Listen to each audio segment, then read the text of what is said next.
Hello, everybody, and once again, welcome to show number 10 of Internet Traffic Kings. I'm John Fondy, the Big Faboo, broadcasting to you from the campus of UNLV in Las Vegas. As you can probably see by now, things are opening up.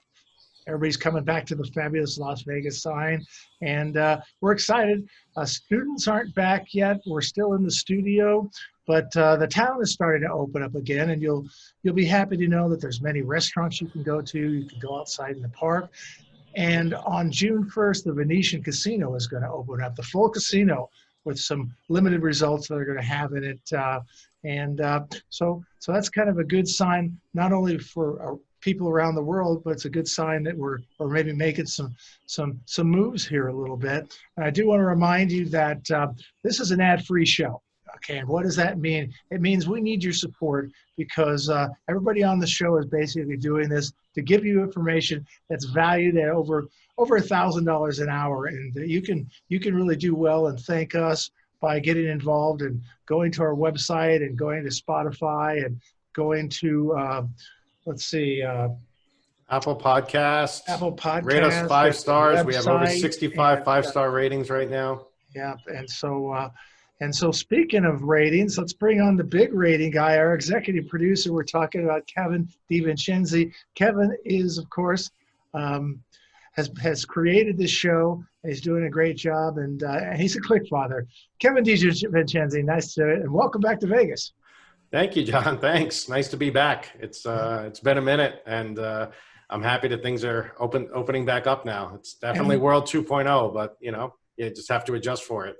Well, it is as we kind of go through this. It's ever changing, and what we're seeing about it now is that as people are changing and they're changing the direction they're going to go in. But I think the one thing about that is the information you're going to get on this show is really going to kind of make your mind think a little bit more. Sure. and kind of help that you'll think out of the box a little bit. And a little desperation doesn't hurt. It goes a long way. And hopefully through this show, we can make you feel more comfortable, but give you that information that you need to actually pivot, recreate yourself, and just realize that, hey, the world is not coming to an end, even though we're being told it is. I think do some research out there. And Kevin, you and I do a lot of research out there just because we want to know what the truth is, what the facts are, and basically, what's real and what's not real,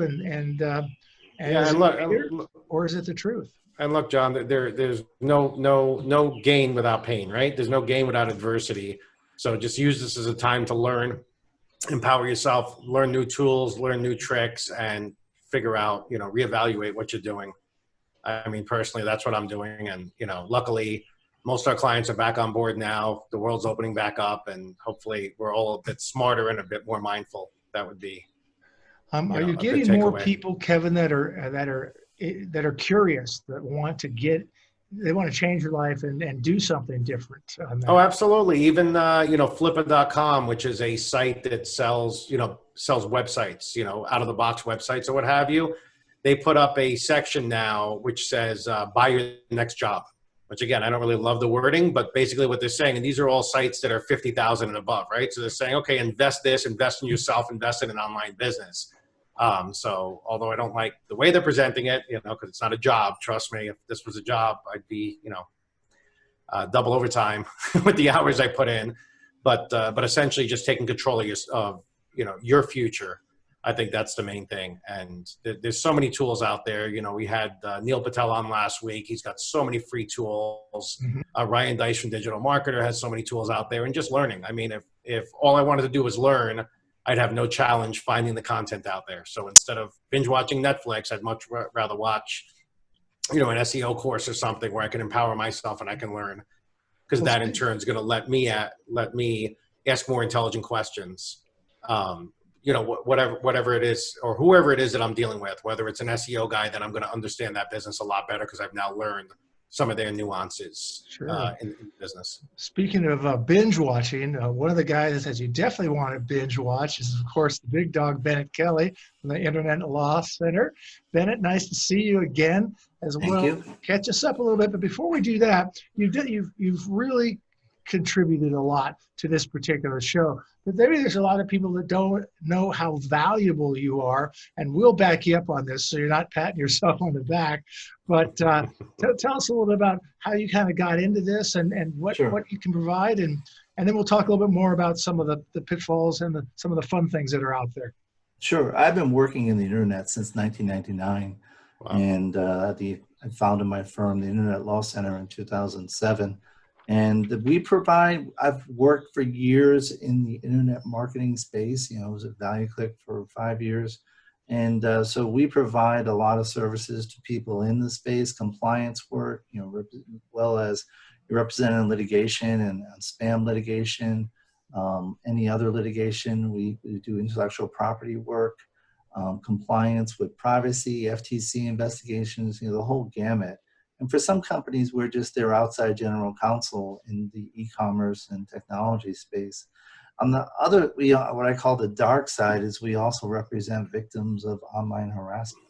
So one side's the happy, let's make money on online space. The other is the dark side of the internet.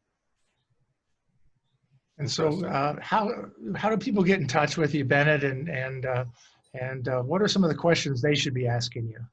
Well, easy to find. It's internetlawcenter.net, or you can follow us on Twitter at internetlawcent. We're one of the top internet law people to follow on Twitter. And the questions to ask are, what do I need to do to comply on the internet? And is my site compliant? There's new issues in terms of, for example, ADA. Is your website ADA compliant? You can. There are groups representing those who are visually impaired who are suing over that. Those are some questions, as well as your marketing practices. Does it comply with California law, and can spam? Does my website need to comply with California's new privacy law, or even the European GDPR? So there's a lot of questions to ask. So Bennett, going back to the comment they made about Flippa. So say somebody's new to the industry and they're coming in, what are the top, let's say, 3 things they need to know in regards to vetting a business? Because although the ad may say it's turnkey, you're buying your next career, you're buying your next job, obviously us being seasoned in this business, that's not what it's all about, right? There's so many different factors that you have to worry about. So what would your advice be to our listeners? Well, if you're starting a business, the first thing is you need basically just like in a house, you need infrastructure. So you need to make sure that you have the legal infrastructure to launch your business, and that means have you incorporated or launched an LLCs, to protect yourself from liability. Do you have NDAs or other agreements with your employees to protect your IP, and as well as what are your basic contracts? Do you have those in place? And I always tell people, contracts tell a story. They tell a story about what you're trying to avoid and maybe what you've learned over the years and mistakes. And, I can help you with those. Those are that's the basic infrastructure. And then you make sure you understand the industry and what are the risks. If it's internet marketing, obviously, there's risk for spam regulation and other, marketing regulations and privacy and things of that nature. Okay, that's great advice, but what about if you're buying an existing business? So you're buying an existing website.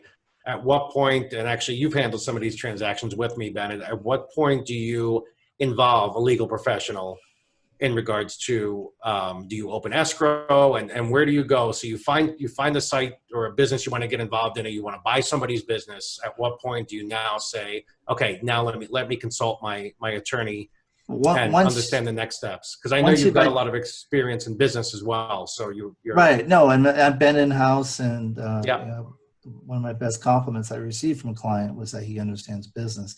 That was me, actually. I gave you that compliment. The key is to understand, is to get someone involved once you're really moving forward with the transaction. Because there's also due diligence questions. If you're buying a website, where did they, how did they acquire the website? Have there been any other claims against the website? People claiming under the domain name, does it infringe? Have there been any people saying, hey, I own that domain, or I should own that domain? And basically try to do some due diligence, and then make sure they can help you wrap up the agreement. Escrow is useful for transferring, and so. Well, escrow is useful, but also costly, so you have to factor that in. There are ways to do it. I mean, you don't have to use, for example, the online escrow. You can just find an individual Oh, interesting. person to do it, at a reduced rate. So, yeah. So that's one way there are ways to get around that. But, Got it. Well, I think the biggest thing is like we've said before, don't try this at home. Seek a little bit of advice, and it may save you or make you quite a bit more money. Well, no, I've seen that happen. Yeah, clients who sometimes their money was tight, so they decided not to call, and then they call after the fact that it's blown up, and I'm like, okay, this would have cost you this much then, and now it's going to cost you this much now. And so, yeah, it's good to get people involved, your attorney involved when it's Good. Well, thank you so much for taking the time. Again, we're going to come back to you here a little bit later in the show. But Kevin, again, we're on show number 10. It's been great, and we're finding people now that are contacting us that want to be on the show because of how well it's doing. And tell us that figure again of what's going on with YouTube. YouTube last week, we had over 9,000 views, and these are all organic views, so that people seeking it out. So we're really starting to get some really good, and YouTube's, I don't want to call it our secondary market, but YouTube's not primarily where people are listening. They're listening on Apple Podcasts and Spotify. Right. And we're well over 65-star reviews now on Apple Podcasts, and they're all great reviews. So we're really excited. It's going to keep growing, and we're going to keep bringing on great guests. Well, that's awesome. You've also Internet Traffic Kings is a great place to go. InternetTrafficKings.com. We have everything on there. We have all the show notes and links to all the prior episodes. So it's great. Well, great. Well, we've just taken out of our green room right now a superstar in the industry. We want to welcome to the show Kyle Sulerud. Kyle, thank you so much. By the way, I'm John Fondy, the Big Fabu, the host of the show here. So we want to thank you so much for coming on the show and sharing things with us. And your company is AdLeg.com. I've gotten some information on that as well. It's very easy to understand, and it gave me a lot of hope that I could even grow with my business. So again, welcome to the show. Nice to have you. Thanks, John. Nice to meet you. Well, great. Well, for our viewers, this is show 10 that we've done now, so we're getting a significant amount of viewers that are coming on the show now, people like yourself that are industry experts. Let's talk a little bit about your company, but more so your background and where you came from. Yeah, absolutely. So you mentioned the name of my company is AdLeg, and mostly right now we're focusing on YouTube ads, more specifically YouTube ads for webinars, for people sending traffic to webinars, which then get customers to schedule a call or sell some type of product. That evolved out of more Google Ads general type agency, where I was helping pretty much any business with Google Ads, any business that needed that type of help. And that business itself evolved out of a different business, which was a junk removal business. And that's how I really got into marketing. Was I owned and operated a junk removal and did all the work, including hauling broken freezers out of people's basements. That's what I did for a few years, and really had to figure out marketing in order to make that business work, in order to get customers for that business. That's where I developed my love for marketing and started to develop some of my skills. More specifically, Google Ads was a big part of the marketing for that business. And then that brought me into starting my Google Ads business. Well, yeah, sorry, John. I was going to say, I've spent quite a bit of time on AdLeg, and it's great tools. Great, especially if you're buying a lot of media, as we do internally, just to cut down on a lot of the manual work. Before using a lot of your tools, I had to, have my virtual assistants do spreadsheets and find and replace and all this. And with your system, you can just immediately just change on the fly and just get the results. So it's great. Yeah, and I guess I didn't even mention that. So I'm mostly focused on my agency, but as Kevin just said, I also have some software basically that I built for my agency and then started offering to other marketers and other agencies to use. And the software is called the AdLeg Suite, and basically just helps you set up and run Google Ads and YouTube Ads campaigns. And you've got so many choices in that space as well too. So you can really choose something that's going to work for you, try it out, and get some good information from you as well. Yeah, absolutely. And so, and having said that, Kevin's rebooting his system right now. Yeah, sorry about that. No, actually, my 14-month-old jumped in, so I had to go grab him. Sorry about that. What did I miss? We just kind of talked about the space, and particularly Google AdWords has really grown over the years. They've really changed and adapted. What do you for see sure. taking place? Yeah, no, it's changed. A lot of the great things are guaranteed conversions, which we do a lot of. Kyle, I'm sure you do as well, where you're actually paying a set rate for a conversion. So honestly, I played around with that. I don't really use it. So okay, I will teach you after the show how to use it properly, because we use it on some of our CPA campaigns, and it delivers sales every day guaranteed. Yeah, so and that's great for tool. Just for display campaigns. That is correct. Right? Just for display. Yeah. See, I've never really had the right client where we were getting enough conversions from a display campaign to allow that to work. So I'd started out, it wasn't bringing the sales, so Google pretty much, cut out the traffic. For the most part, my clients are more search-based lead generation, or now YouTube ads lead generation. They don't work so well with display ads. Right. So the difference, or our viewers understand, and our listeners understand, when Kyle's referring to Google, it's intent driven. Somebody's going to Google and they're putting in, I want to buy a car, or I want to buy this type of car, and then the results are showing up. When you're talking about display, it's a banner ad that's coming up. Yes, it can be targeted. Yes, it can be to an audience that may be interested in that, but it's still more generalized. It's kind of like Facebook, where you're like, oh, that looks cool, and you click on that. Doesn't mean that it's something. Oh, I hear my son again. It doesn't mean that it's something. Come here, kid. Come here, Prince. We got to have him on the show, man. We got to have him on the show. There we go. Say hi. Say hi really quickly. Say hi. Yeah. Say hi. Say hi. Why are you spraying a bottle? Don't stop spraying the screen, kid. All right. Love you. We always have guest stars drop in. Just pop-ins. Pop-ins.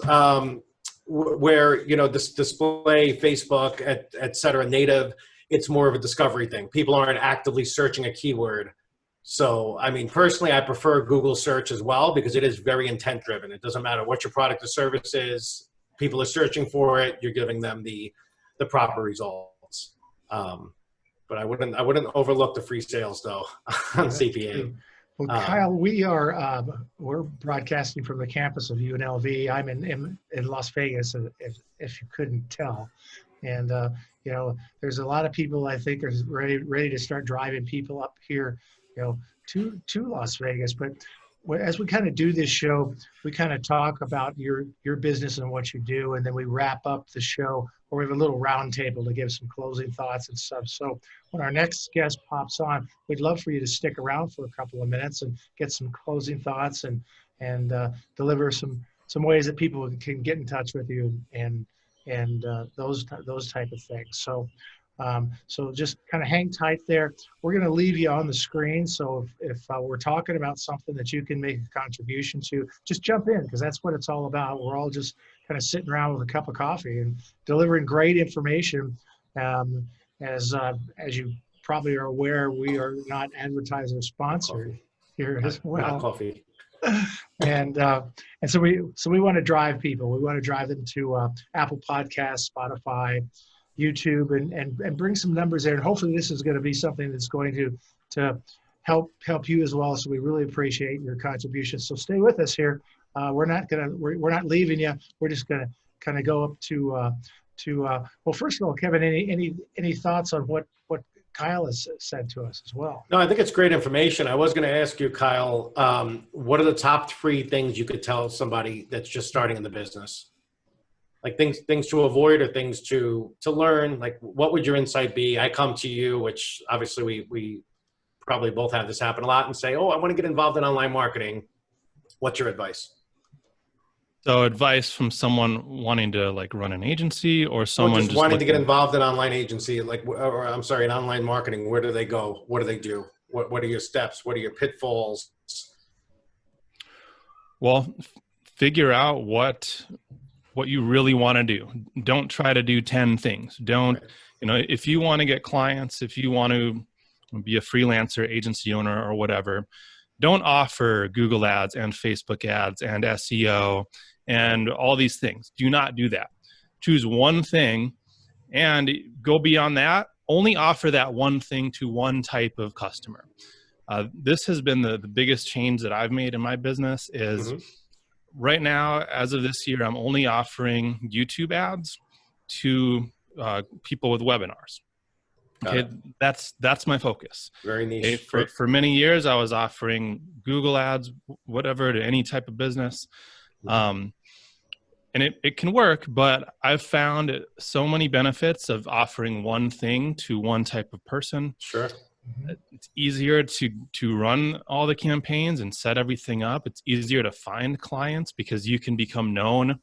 I'm becoming known as the YouTube ad guy for coaches and course creators. Great. So that would be my biggest advice. Choose one thing. Sure. It can change later if it's not working or if you don't like it. Figure out that one thing and figure out who you're going to deliver that thing to. Yeah. Or sometimes the market dictates, right? I'm sure you've gotten into a market and said, well, I've got the wrong approach. The need is actually over here. And then you just shift your market to where the need is. But I 100% agree with you. In the affiliate marketing space that we've been in since 2000, we found the need in 2007 to do an elite program and just deal with a certain set of publishers, a certain set of advertisers, and really drill it down. It's the same thing. If you focus on a few things and you do them well, as opposed to many things and being the Walmart, it doesn't work because Right. then you can't be an expert on everything. So focus on what you do best. I agree. That's great advice.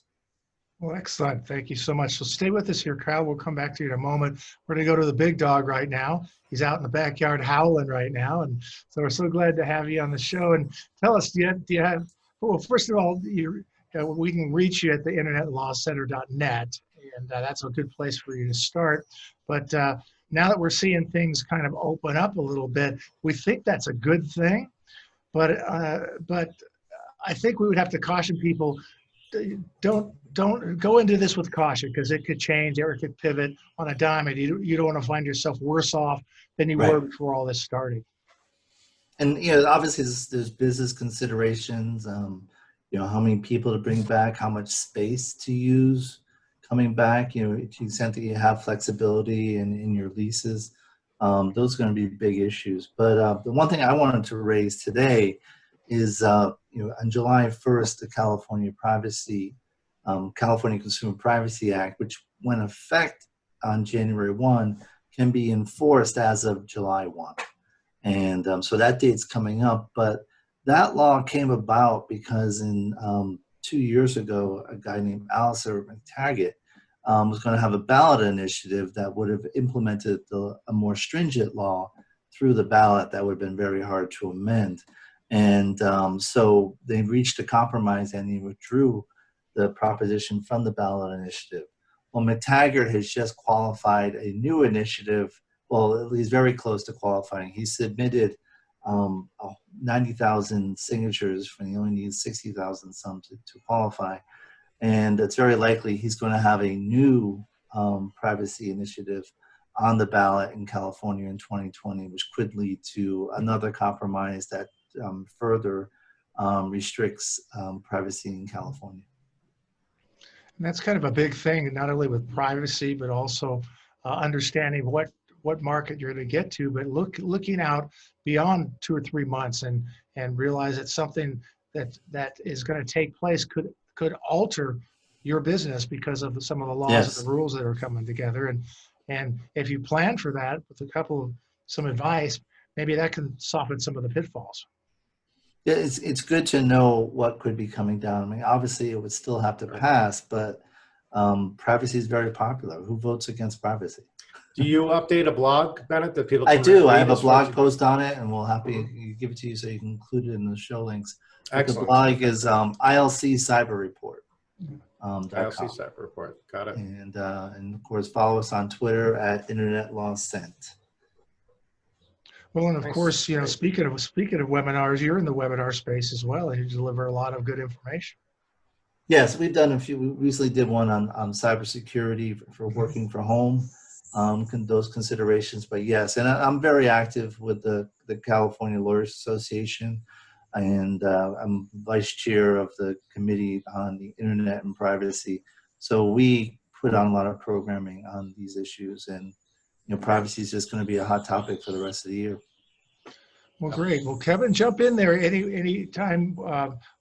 Since our last show, which was last week, we've actually seen some things that are actually, well, I would say, somewhat getting better and stuff. Are you guys seeing that in California? Yeah, we're definitely seeing. I mean, they're starting to let people, go out again, and it's going to be a long road, though. I mean, World 2.0 is not like anything we've ever seen before.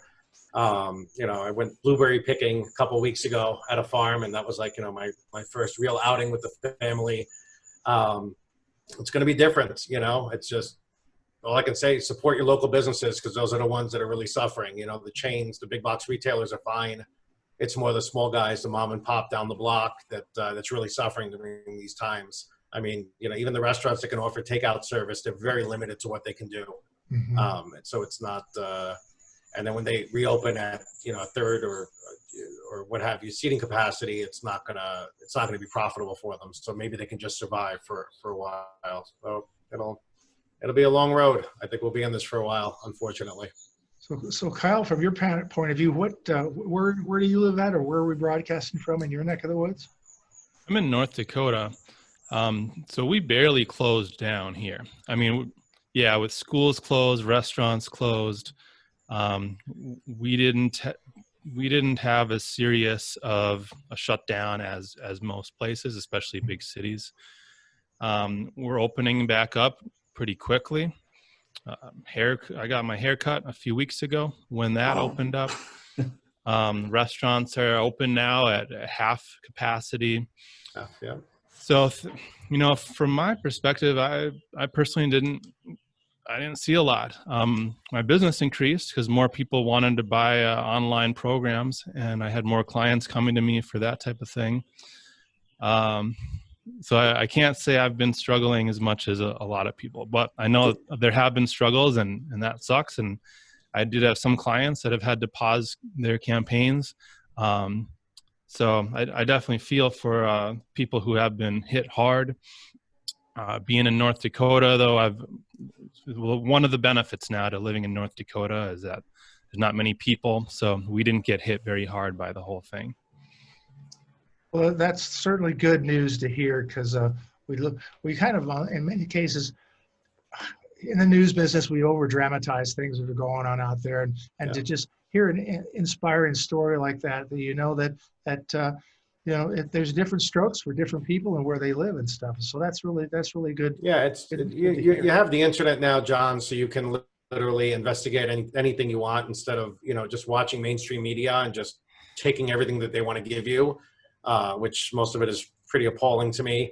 To actually understand, what's really going on in the world and what's happening, and do your own research. It's, without being a conspiracy theorist, there's a lot of stuff out there. There's a lot of information. So if you do your due diligence, you'll find it and figure out, where we're going in this country.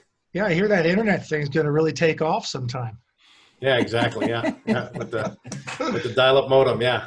Yeah, that's right as well. So anyway, Bennett, your takeaway from what you've seen, you sometimes get out and you talk to a lot of people. What are you hearing out there on the street? People are guarded.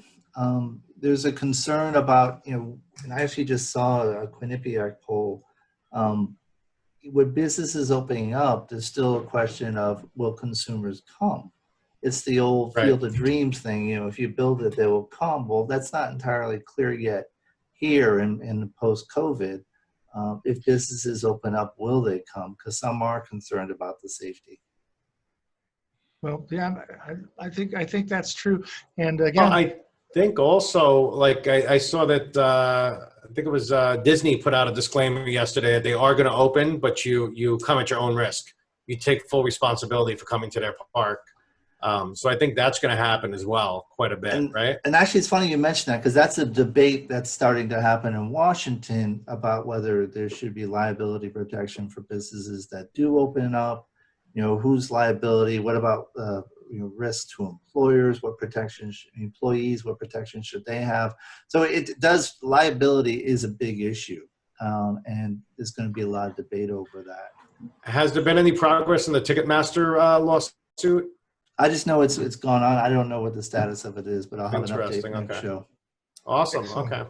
Well, hey, we D just Money's brought it in here. from our newly remodeled green room where it's fully stocked with everything that you would want in there. Hope we made you comfortable in there. Of course, we're talking to Darren Blatt, D Money, and you've got one of the most exciting projects that's going on now that is just jumping off the cliff. It's going so fabulous now. Tell us about your project. It's my head is spinning every day. It's really hard to catch up with everything, to be honest with you. It's crazy. Yeah, thousands of us are getting back together again. We're virus free, at least computer virus free, I hope. But we're going to do this thing virtually at virtualdigitalexpo.com, and we got thousands of people registered. And I think it's going to be the first of its kind, a new way of doing things. And I think it's going to be an incredible lead source for people.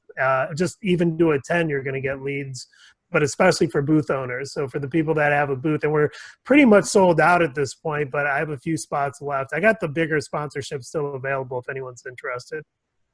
Okay, and so you're going to have the conference, you're going to have the virtual conference, you're going to have entertainment, and you're going to have a virtual party as well. It's the whole thing under one virtual roof. It's really, you can find a spot to network with people in our networking lounge where it's just a bunch of text-based chats that you can post whatever you're looking for, or you can slide into the DM. You could go into a private, with a small group face-to-face chat. But in addition to that, what's really cool is you get to visit the booths and see the people and hear what they have to offer. Ask questions. So I think you'll be able to do a lot of business, maybe even more business than an in-person show, since we can track it all electronically. I think that's the biggest selling point for me, Darren, is being able to track who comes. I've mentioned before when we had you on, a trade show, somebody will come to the booth and I'll fold their card to the left or to the right, and I'll make a note in the moment. But at the same time, you'll get back from the show, you've got a stack of cards, you're looking at the cards going, wait, Kyle Sulerud, who is that guy again? Wait, unless you had an extended conversation with somebody, or it's something that you were actionable right after you left the show, it just doesn't work on follow-up. I mean, yeah. And I'd like to also say one thing about expectation levels, because this is different than an in-person trade show. When you go to an in-person trade show, you can see 50 people walking down an aisle and another 100 people behind them. So it looks big, right? So you go down to the show floor, it's going to look big in person. But what does that look like when you take them virtually and you do that? It's going to look a lot different because people come in at different times. So don't expect for any one booth to have 300 people in there, because we got to spread them out over 50 to 70 booths, and they can't be everywhere at once. And people are going to trickle in over a 5-hour period per day. So the good news is we have thousands coming, and it's going to look good no matter how you slice it. Right.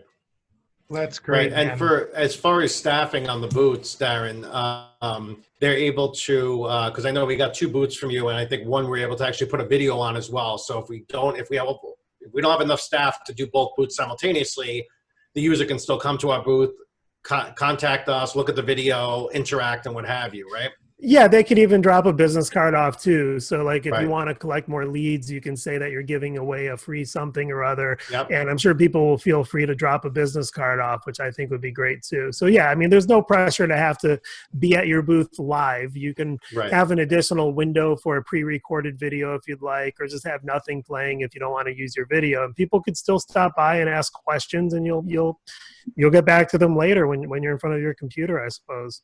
Yeah, which is great, because I've found also, and I've done, as you know, Darren, call it 35, 40 trade shows, right? The larger ones, especially.